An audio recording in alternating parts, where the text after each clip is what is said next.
Tonight is rather historic. Exactly 40 years ago, right here, on this very spot, this very night, Podrogot, the cosmic entity of podcast, descended upon our realm to bestow upon us the art form that is known as podcast. And while madness may have ensued in its wake, it has allowed you to access sites like patreon.com/obsessedcast productions. For less than the cost of learning how to shoot a fucking gun, you can support our show.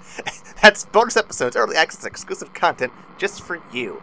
No longer will you need to stare pointlessly at your dead sister's window. Not when you can just go to patreon.com/obsessedcast productions and enjoy the show while you can.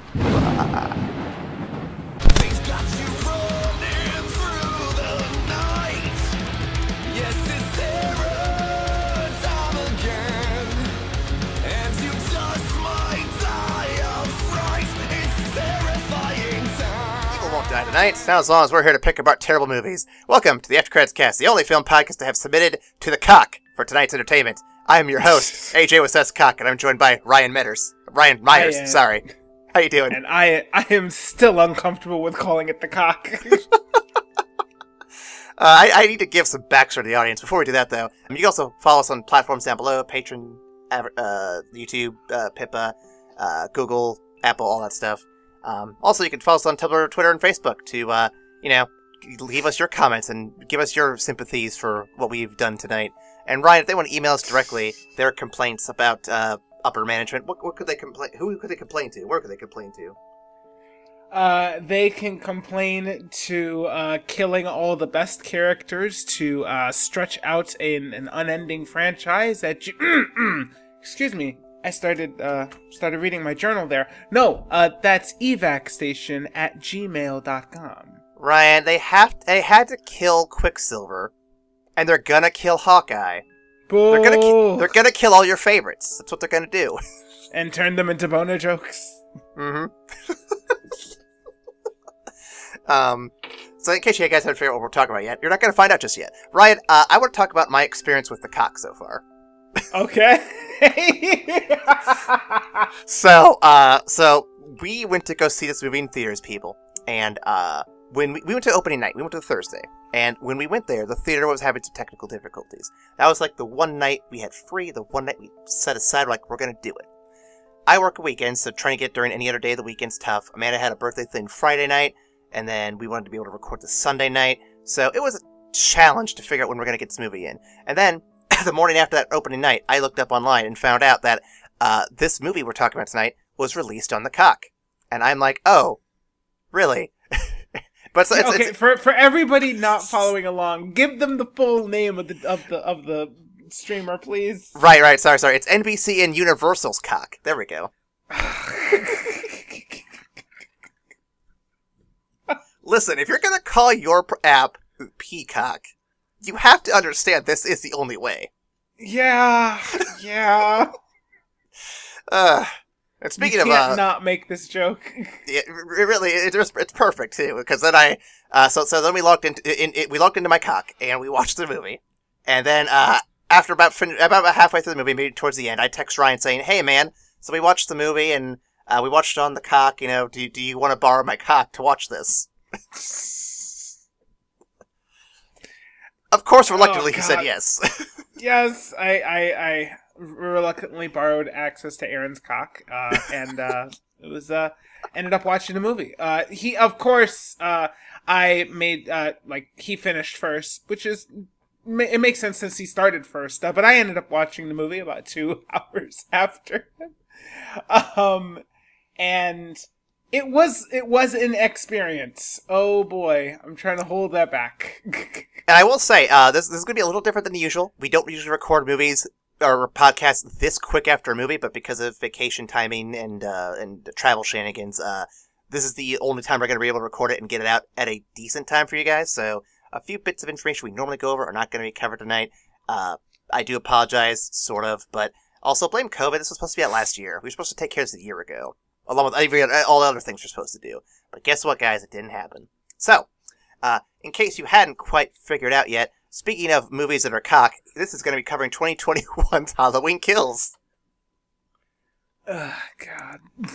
Written by John Carpenter, Deborah Hill, and Scott Teems, and directed by David Gordon Green. We are literally recording an opening weekend, of course, so we don't have opening weekend numbers, but I imagine it'll take a dual hit from its streaming release and also COVID. So yeah, we'll see how And also the fucking review scores. Gotta hold it back. I forgot. If you look on the review scores, so if you're watching this on the cock, it actually gives you like the Metacritic score of the movie, like on the title page, and it's got a 45% Rotten Tomato score. I thought I saw 44 when I watched it. Oh man, changed a little bit. It's dropping like a rock. God. Watch tomorrow, probably like 39. Ooh. Anyway, we have a cast for this movie that exists. Michael McDonald, Scott MacArthur, Charles Cyphers, Anthony Michael Hall, Robert Longstreet, Dylan Arnold, Jim Cummings, Thomas Mann, Will Patton, Aaron Armstrong, and I'm going to tell you right now, that is not how you spell Aaron. I am sorry. Fuck you. No. Mr. Armstrong, go to hell. Iron? Iron? I feel like his parents were airbenders, and they were like, "Oh, we gotta name him Aaron." And I'm like, "No." Aaron. Yeah. We got James, Jude, Courtney, Andy Machiak. Nick Castle. Don't forget that one. Oh, yep, Nick Castle. Skipped over that one. Sorry, Nick. You're cool. Judy Greer and Jamie Lee Curtis. They're all here. Whole party. Whole collection. For some reason. Yep. No awards for this movie. I don't expect there to be any. Ryan, how about some fun facts? Ah, man. All right. Well, we have 3 fun facts for the evening. The first one being a group of trick-or-treaters show Little John and Big John that one of the candies they were provided has a blade that cut through one of their mouths. This is a reference to Halloween 2 in 1981, where a trick-or-treater with a razor blade stuck in his mouth is taken to Haddonfield Memorial Hospital right after Laurie arrives. So, cool little throwback there. Mm-hmm. Second one. Though the original house that was used for the Myers house in Halloween from 1978 is in South Pasadena, California, it's still standing, but it is not used as the Myers house in this film. The new Halloween films are shot in North Carolina, not California. The facade exists on an actual street, with the interior scenes being shot on a soundstage. The original house is now used as an insurance agency and is owned by someone who does not enjoy the legacy the house maintains. That's surprising. There's even a sign on the property asking people not to go on the porch to take pictures. Fans, understandably, often ignore the sign, especially on Halloween, when many people dress as Michael to take pictures with fans. I wonder if these are the same people who throw pizzas on the roof. That's gotta suck for the owners. I'm so sorry, guys. Oof.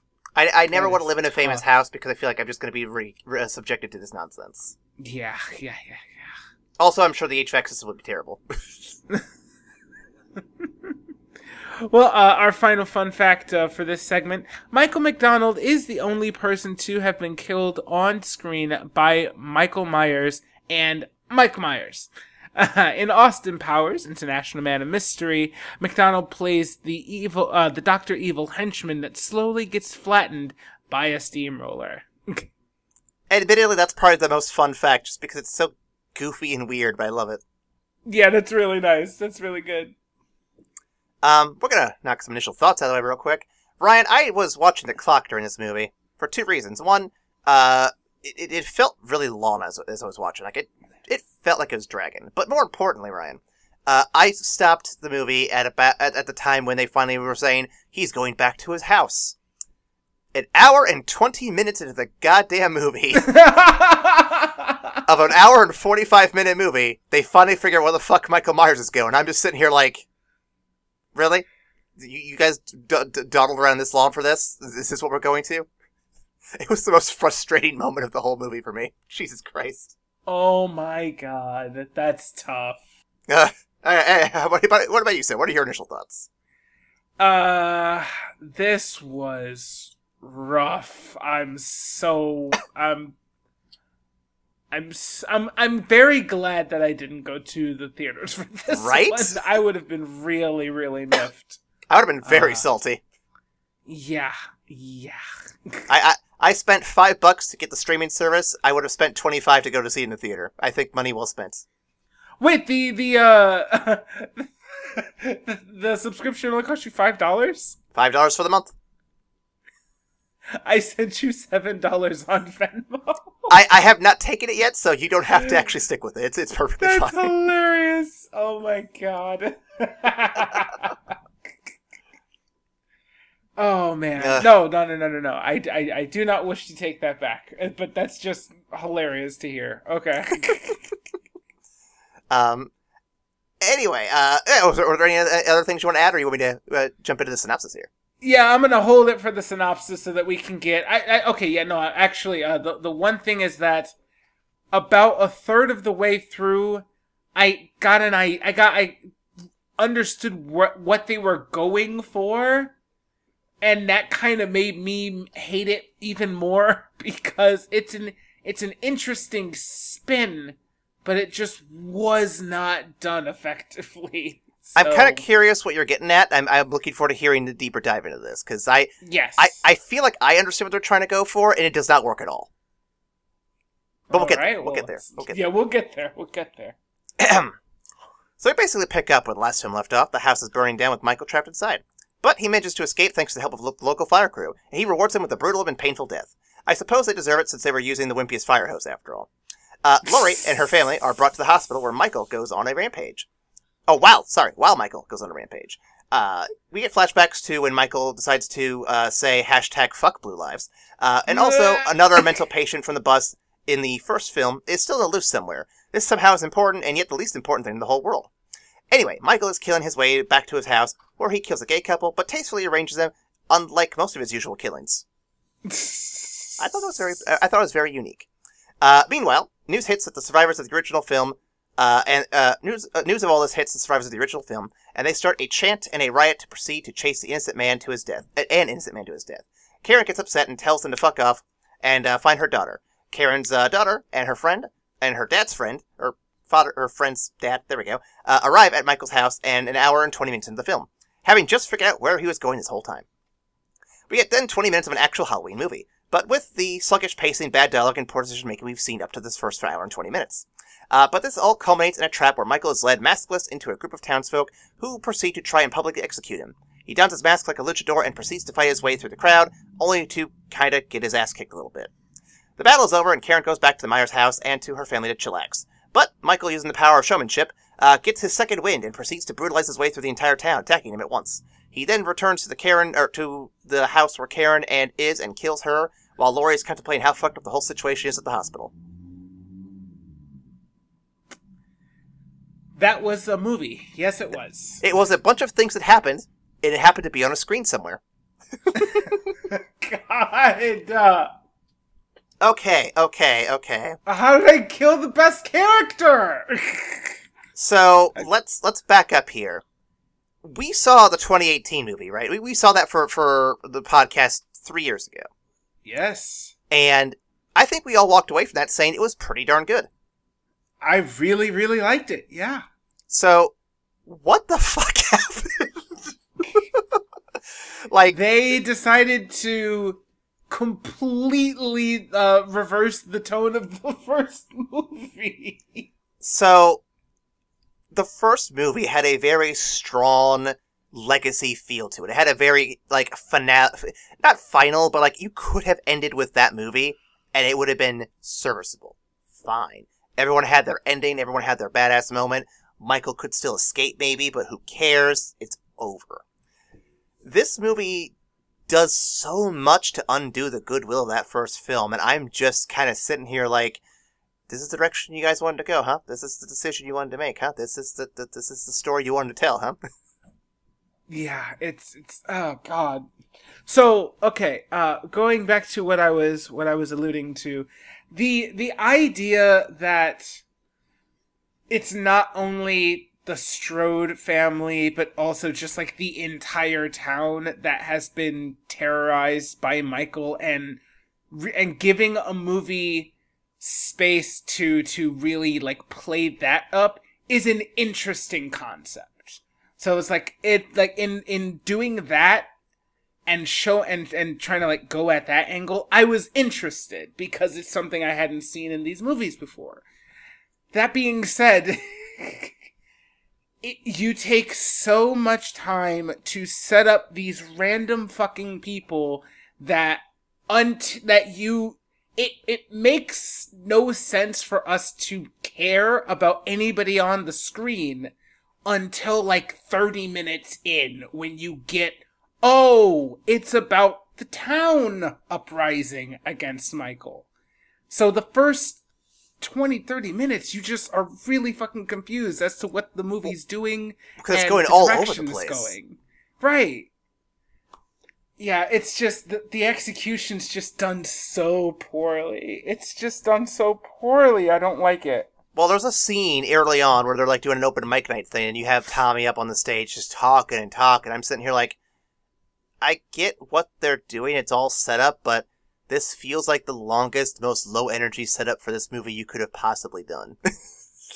Also, it felt so inorganic to the situation, because it's a jovial talent show at a bar on Halloween, and everybody's having a grand old time, and then this dickhead Tommy shows up and brings the entire mood of the room down to talk about Michael Myers.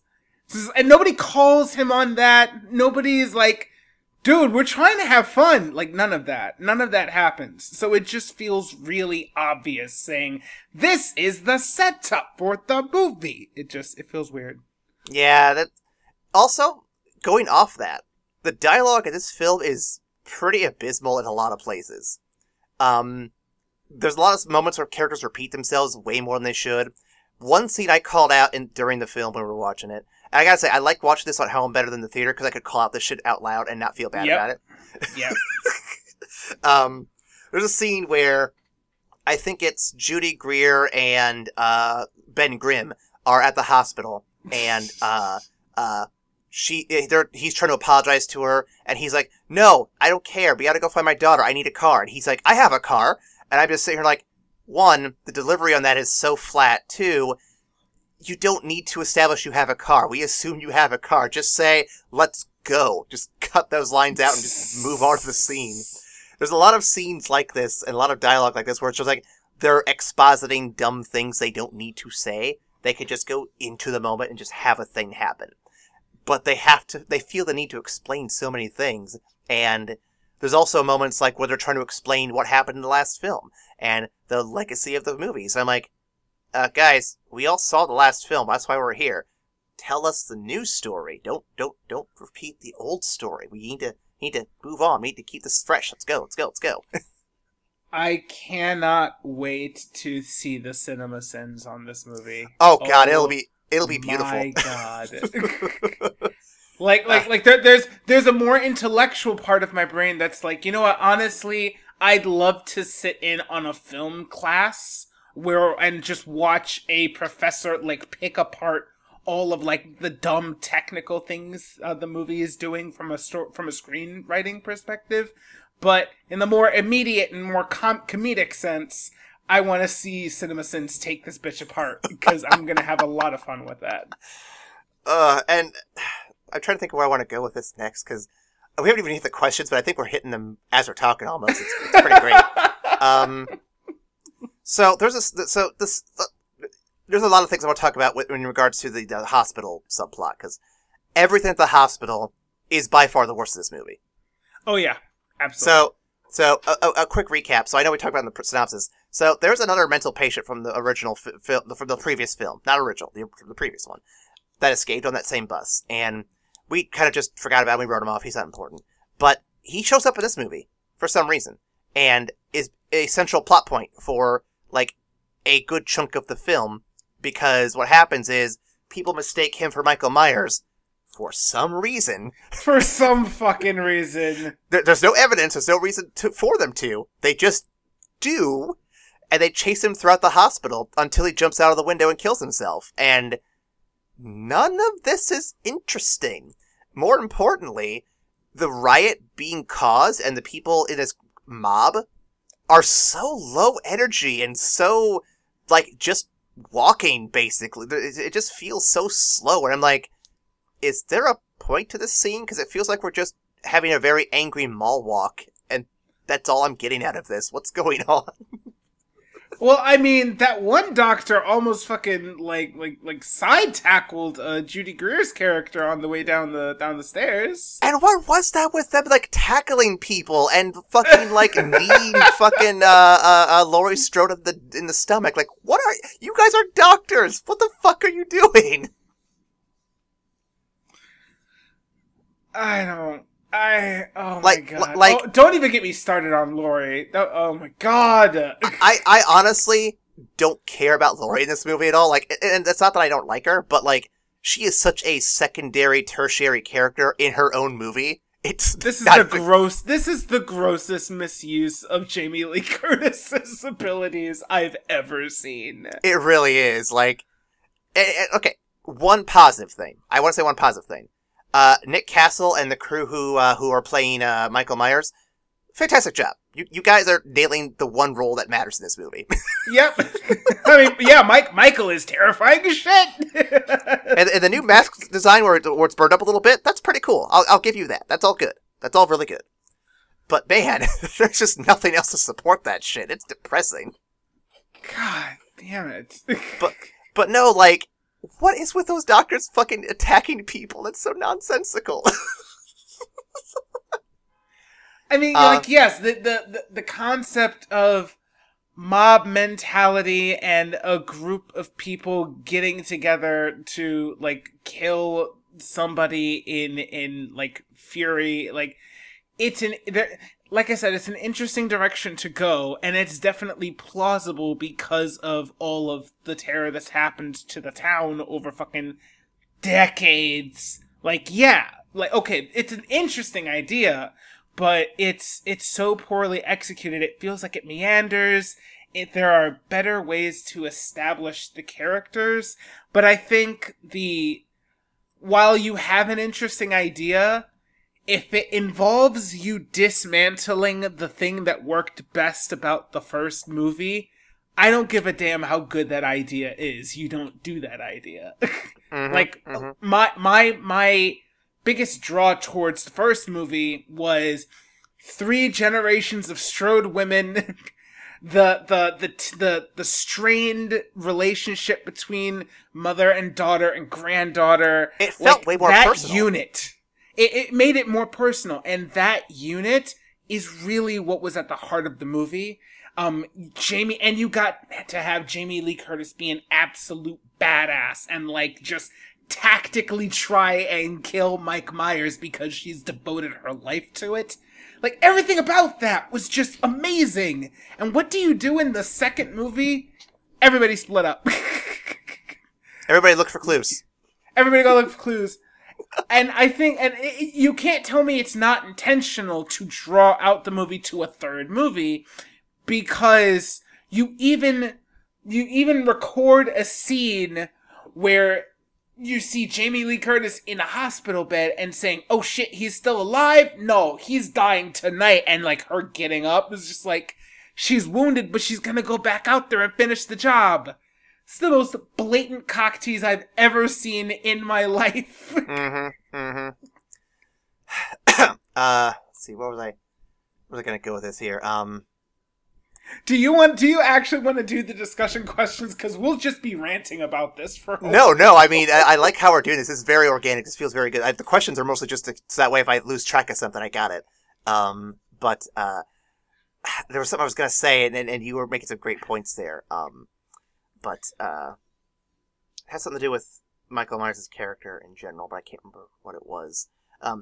There was something. So after watching this and after writing up my own thoughts on it, I took to the internet to see what other people are saying about it, just to get a feel, to get an idea. And one review I saw says it best. A lot of the Michael Myers kills in this movie felt very uninspired. And I'm not trying to say, like, oh, I want more blood and guts and no. So, in the previous film, and I like that we're comparing this to the other film, because these guys, the same creative team, made a good movie 3 years ago.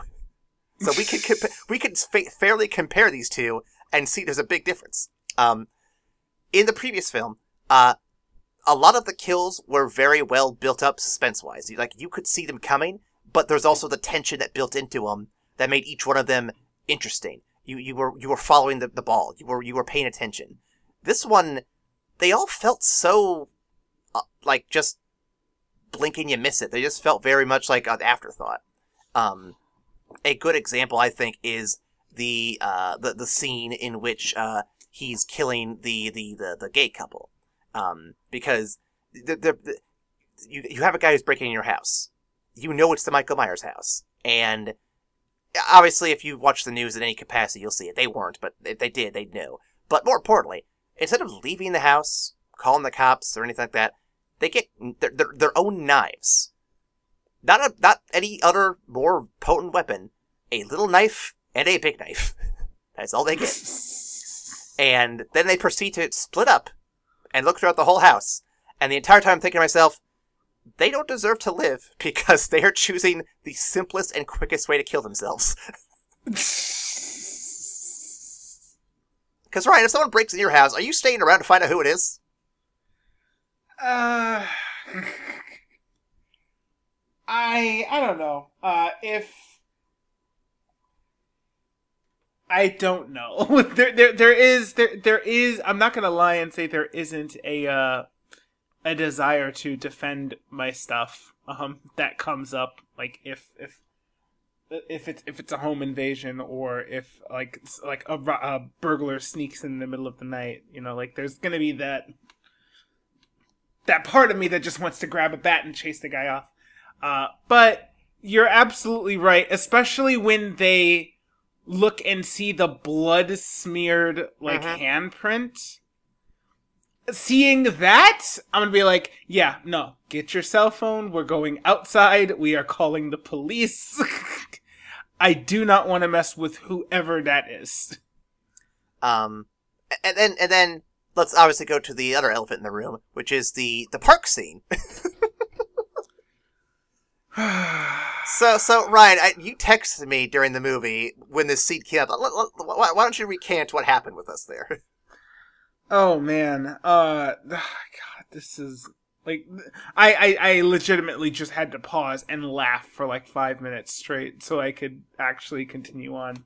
But Michael Myers is attacking one of the groups that have formed to hunt him down.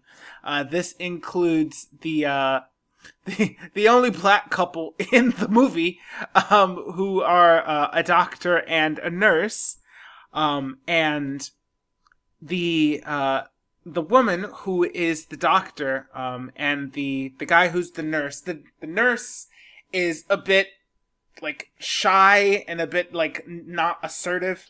And he's been trying to work on that, but his wife is kind of the more pushy and the more aggressive one. They hand the husband this big ass like Desert Eagle gun, and he says, "I don't really know what to do with the gun."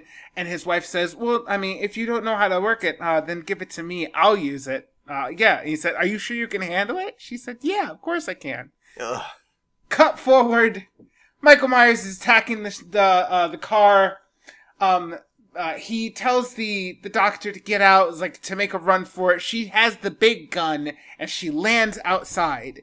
Split second after she lands outside, Michael Myers is in the car fucking with these people. If that happens that fast, I don't know how she doesn't turn around, take said big gun, and shoot Michael in the back of the head. That's just me, though, because that's surely not how the movie rolled out. Nope. He is proceeding to kill one of the women in the car, and the cowardly nurse takes his stethoscope and tries to choke out Mike Myers, which I'm like, brave. Admirable. The problem I have with that, though, is he's facing the wrong direction to make that effective in any capacity. Yeah. That's also true. Like, you're a medical professional. You should know how to kill somebody pretty easily. God. So, this, of course, is leading up to the most ridiculous thing, because after Michael fucking runs the nurse's eye through with the butcher knife, and that was amazingly uncomfortable to look at. Mm-hmm. Here comes Miss Sexy Doctor Lady with this big-ass gun who has worse aim than a stormtrooper unimaginably. She is shooting the car. Oh, God. And she's walking forward towards Michael after he's already killed her husband, but that's neither here nor there. Michael opens the door. The car door hits the gun and spins it backwards, and she doesn't really notice that and pulls the trigger with her fucking thumb, I guess, and shoots herself in the face. There are multiple times in this movie where people have guns, and rather than shoot from a distance with a clear line of sight, they choose to shoot through things and also approach their target as quickly as possible to get the best shot. All of which fails miserably. Like, you don't need to be an XCOM expert to know that shooting through things does not work.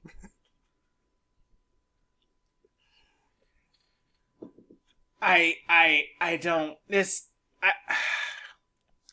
actually feel kind of honored having watched this. It feels like the birth of, like, the rare Hollywood, like, B- horror movie. It's just like the schlockiest horror. It's been a long time since something this high profile was released on such a big platform, you know what I mean? Yeah, and it absolutely is just giving me B horror movie vibes. Like, that's killing me. Mm-hmm. Y'all had Jamie Lee Curtis in this bitch, Judy Greer, Will Patton. All your best characters were sidelined. There's a scene right after that, actually, in the park I was just thinking of, where the one gal who's escaping hides like beneath a tree and shit, and Michael Myers is looking for her. And the entire time I'm watching this, I'm like, man, you guys must have just finished watching Lord of the Rings when you did this scene. Yeah. Oh God. I was gonna say, Ryan. So there's a casting decision in this movie that I think is egregious. By the way, so they have Anthony Michael Hall playing Tommy. They didn't get the original actor back for Tommy. Ryan, do you know who the original actor was for Tommy in the original Halloween movie? I don't. Who? Paul fucking Rudd. What? How do you not get that cast? How do you not do that? He probably cost too much, man. He probably cost too much. I mean, for this movie, it might have been worth it, though. You might have actually made the movie better. I don't know if Paul Rudd could have saved this one. I don't know. I don't know. Paul Rudd tends to make things at least 5% better. Also, Paul Rudd is seemingly immortal, so it would have been like they would have had to done some real work to make him look aged up. I mean, he would have been the appropriate age, though, I would think. But no, that's not matter. The point is, though, I feel like Anthony Michael Hall, as good as actor as he is, I didn't buy his character at all, and I feel like I would have loved to see the version where Paul Rudd comes back just to goof. Yeah. Oh my God. Okay. I'm trying to think of where I want to take this next. We've hit up a lot of the points already. What do you think of the ending in this movie? I really don't like it. So, I think there are parts of it that are interesting because it seems like even though we're starting to apply this like blatantly supernatural bend to Michael Myers, which I kind of really appreciated the ambiguity of it because it could just mean that he's the embodiment of all evil. It could mean that it could just be that he is he has a mental disorder and has just gone the fuck insane because of it. It could have been like real world things and or supernatural things. It feels like they're more leaning towards the latter now. Yeah. But ultimately, I feel like this sequel was unnecessary, and having all this build up to, like, have the town actually come together, actually square up against Mike Myers, and actually, like, beat the shit out of him mean absolutely nothing because they wanted a third movie. Like, it feels like the proper closure to this story that they made was sacrificed because they wanted another movie. And that really pissed me off. It really sucks, too, because I felt the energy they were going for. It had very much the Spider-Man 1, you mess with one of us, you mess with all of us mentality. Yeah! And so, I don't think that kind of energy was ever going to work in this franchise. Don't get me wrong. I think it's an interesting idea that you bring up, and I think it's an interesting idea to try and execute. But I think for this story, for this character, it doesn't really work. Largely because Michael Myers feels like a character who is designed to be a one versus one kind of villain. Like, he takes you out one at a time, stealth the tactics and everything. If you have him fight an army, it either A, is very one-sided, or B, absolutely ridiculous. And I don't know if this movie was able to capture that. This movie obviously was not able to, but I don't think there's any way to really capture the tone you want to go for and still make that character feel realistic and menacing. Because if you go back to the original film, and if you go back to the previous film, he feels like still a real person. He still feels like a guy who's stalking you, a guy who's creeping around, and a guy who's able to legitimately kill you beyond any supernatural means. And that makes him terrifying because that is something that could exist in your neighborhood, theoretically. This movie tries to transcend that, and they even use the word transcend in the film. And I don't think that works and makes his character scarier. I think it just makes his character sillier. Yeah. I absolutely agree. You definitely took the words right out of my mouth with that. It's like the freshness of the idea was intriguing to me. I'm not as well versed in the Halloween mythos as you are. So I didn't have that immediate "this isn't gonna work" reaction, but when I saw where they were going from, like, okay, we have a rocky start, but that's an interesting premise, so let's see what you do with it. And just to kind of see it fall flat like this is really bad. But it is a very weird creative decision to make when, I said it before and I'll say it again, the prime thing that the movie before this had going for it was that it was so personal to the main cast, and you got the feeling of legacy because you had all three generations of Strode women trying to deal with Michael Myers.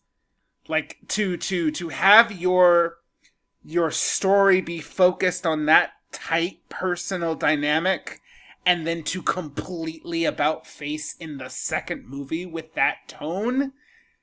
Yeah, that wasn't gonna work. I should have known immediately that wasn't going to work. And not to mention the fact you also killed off one of these legacy characters. You killed Judy Greer's character. Oh my god! Honestly, I'm gonna go on record and say it. Honestly, I feel that her character was the most interesting of the three women because I absolutely love Jamie Lee Curtis and I love them fucking making her old Sarah Connor levels to fucking go kill Mike Myers. And I love the young girl because she has her grandmother's like fire. She has that same energy. And that's really cool. That's really interesting to see kind of a young Laurie Strode in her. Mm-hmm. But the mom, who's in the middle, who's just constantly trying to keep people safe and trying to play it safe, but when the gloves come off, she's just the fucking tactician, just like the master. Oh, coming up with the brilliant plans, just constantly. Mm-hmm. And you kill her? Come on, y'all. Come on. I definitely feel like that kill was not earned. I feel like you guys jumped the gun a little bit on that one and should have saved that for the next film. What really kind of adds insult to injury is that they've throughout the last throughout the last third of this movie, when they're building up to the big scenes and him killing the majority of the town, they're starting to try and figure out what exactly Michael is, and it feels like they're kind of getting closer and closer to that.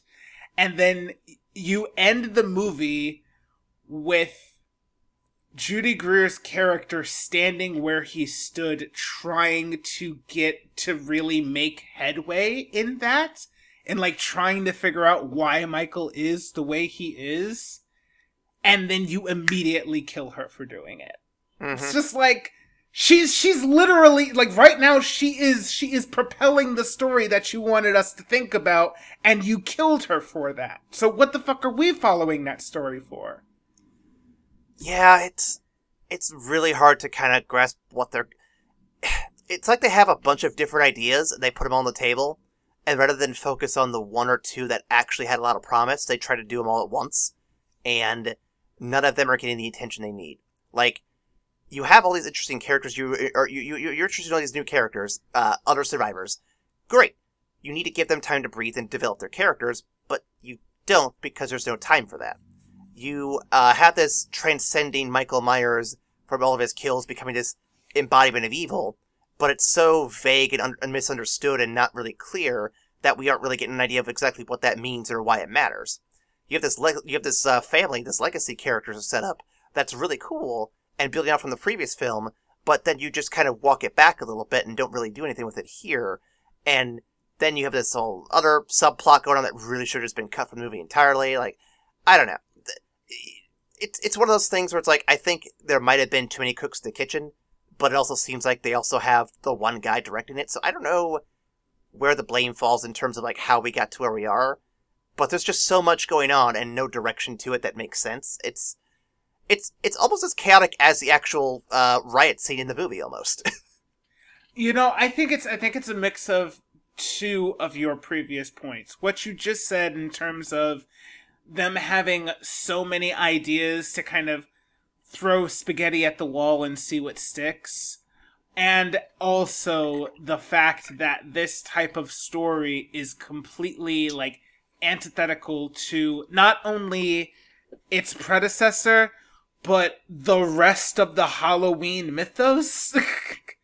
The fact that you have all of these other movies doing the exact opposite of what you wanted to try here.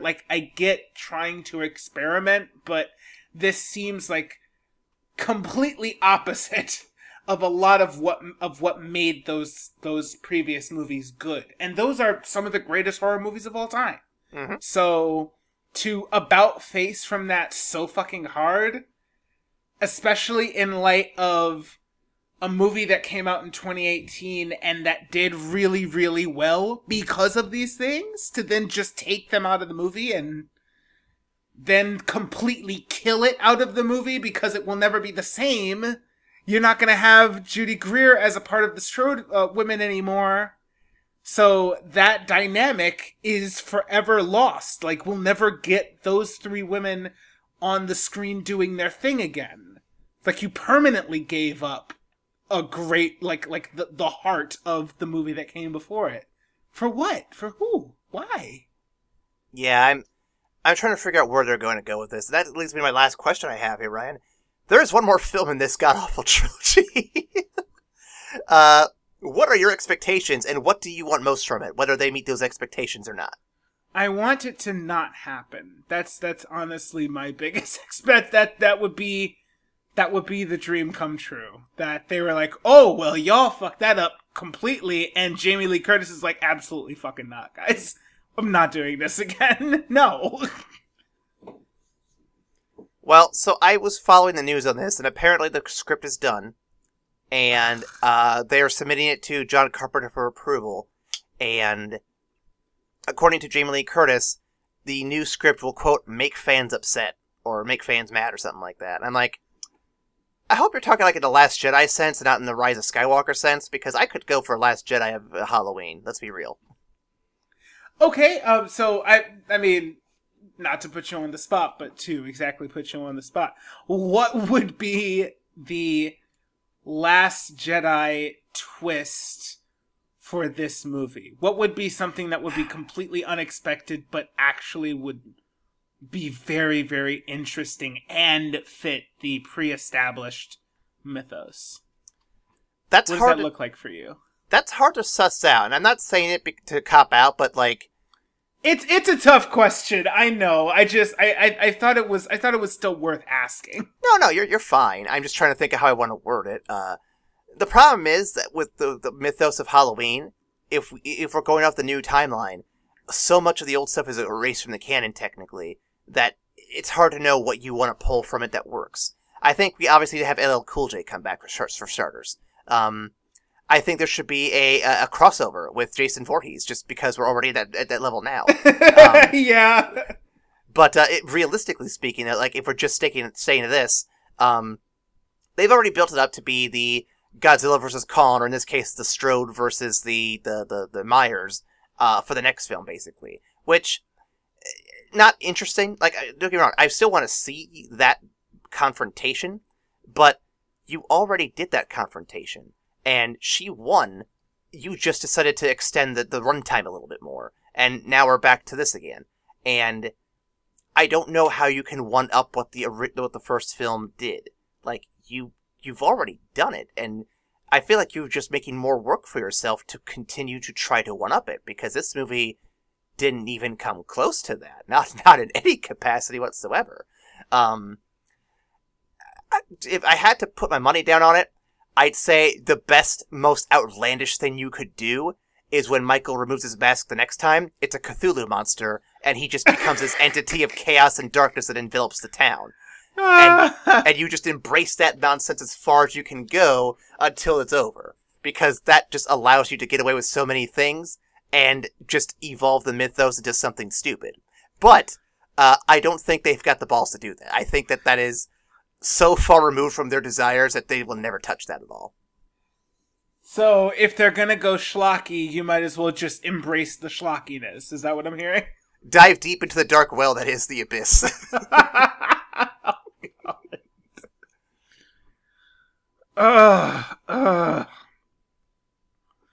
Like, I've seen the script. It's gonna make some fans mad. It's just like, if the main actress of your project is saying this to the fans, why are we making the movie? Like, what's the point? Oh my god. Like is this like the producers were like they're banking on making a bad movie and like gonna cash out with the insurance money? Like, is that it? What's happening here? If you're gonna do that, though, maybe do it when it's not COVID times. You can actually make some box office revenue. Jesus. Like, the timing of this is just not great. Like, and that's not their fault. It's not entirely their fault, but also it kind of is. I don't know, man. I'm baffled. I'm really disappointed. For our sequel season, this has actually been the most disappointing sequel we have seen so far. And that's saying something. That's actually very impressive for every other sequel we've done so far. Jeez. Until we get to Ghostbusters 3, which is next month for you guys who are listening to us. It'll be a Patreon exclusive. I'm hoping that one is not as bad as this. Jesus Christ, I hope it's not as bad as this. I have high hopes. I have high hopes for Afterlife and for the kids and for Paul Rudd. Put your faith in Paul Rudd. That is Paul Rudd. He will be in that one. We're good. We're fine. It will be at least 5% better than before. Yes.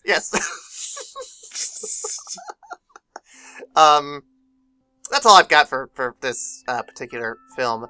Ryan, if they want to follow us they can follow us on Tumblr, Twitter, and Facebook, but if they want to email us directly, where could they email us at? They could email us at howtolosehorrorplatform in 10... excuse me. That's evacstation@gmail.com. Speaking of the evacstation email and website and everything, Ryan, there's an update. I have news. I was going to mention this on a pre-roll, but we didn't do one, and I don't know when we're going to do another one that's going to make this timely. So I have news. So the other day, I was contacted on social media. I cannot find the message anymore, so I don't know if this is a dream or if this actually happened. I think it happened. No, I'm pretty sure this actually happened. I don't remember the name of the person. I think it was like Sarah something or whatever. She messaged me the other day, saying, "Hey, I am looking for information on the Iowa Film Critics Association." Buddy! I can't find a website or a social media presence, but it seems like you've got something going on. Are you guys going to submit any what do you call it, nominations for awards this year? I'm sitting here like, oh man, do I want to submit something for this? Aaron! The power, it's too much. Oh, Aaron, okay, I would possibly think about talking to a lawyer, just in case something nonsensical happens. I think we should adjust the name slightly. I think we shouldn't be the Iowa Film Critics Association. I think we should pull a Ghostbusters and call ourselves the real Iowa Film Critics Association. Oh my god. Anyway, tune in the near future for our awards, because we will, of course, be giving awards, because we are the Iowa Film Critics Association, the real Iowa Film Critics Association, and we do need to award people, Ryan. We do need to let people know that we think highly of them and their stuff. So, come up with nominations between now and the next time we meet, and we will discuss potential award season for us. This has gone beyond my wildest dreams. This is gonna be absurd, but I love it. I love every minute of it. Anyway, on to the award for this movie, where we rank the movie from platinum trash all the colors in between. Oh my god, that has to be done, doesn't it? It doesn't have to be done. This is the award we have to do, no matter what. Ryan, I cannot arguably call this trash. It does not offend me. It makes me mad, but it does not offend me. Yeah. Yes. It is not the worst movie I've ever seen. But it is by far in good company with Apocalypse for me. I think it's going to be a dirt ranking hardcore. Yeah, I think I'm with you too. I think one of the things that I hate most, in a movie is when you have a really interesting idea and then it falls flat, because you get my hopes up by seeing what you could do with it.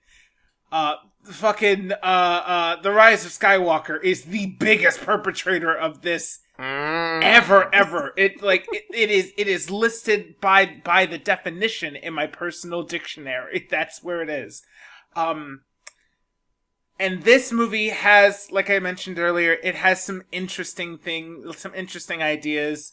The execution was not there, and while it was interesting, it ran so counter to everything that made the series great before it. So it was just kind of a failure of judgment all across the board. I would be tempted to give this a higher ranking if the movie before it was just not that much better. Yeah, absolutely. Like, you had the ball. You knew how to play the ball. You were an expert with the ball. 3 years later, you decided to pop the ball and fall flat in your face, and I don't know what happened. That is it for this episode of the After Credits Cast. Thank you so much for enduring this with us. I hope you had fun listening to our ramblings. I had fun rambling it myself, honestly. Ryan, how about you? Did you have fun? Oh, you know me. I can talk for ages. Absolutely. So this episode should be out on time. If I'm off by a day, I apologize. Again, I'll be coming back from vacation by the time this goes up, so it'll be a tight squeeze, but it'll get there. Tune in next week for video game movies and video game related movies, and then tune in for our awards, and then tune in for Matrix. We'll be sometime in the near future. Until then, we will see you after the credits. Bye. Stopping in 3, 2, 1. All this trace begins.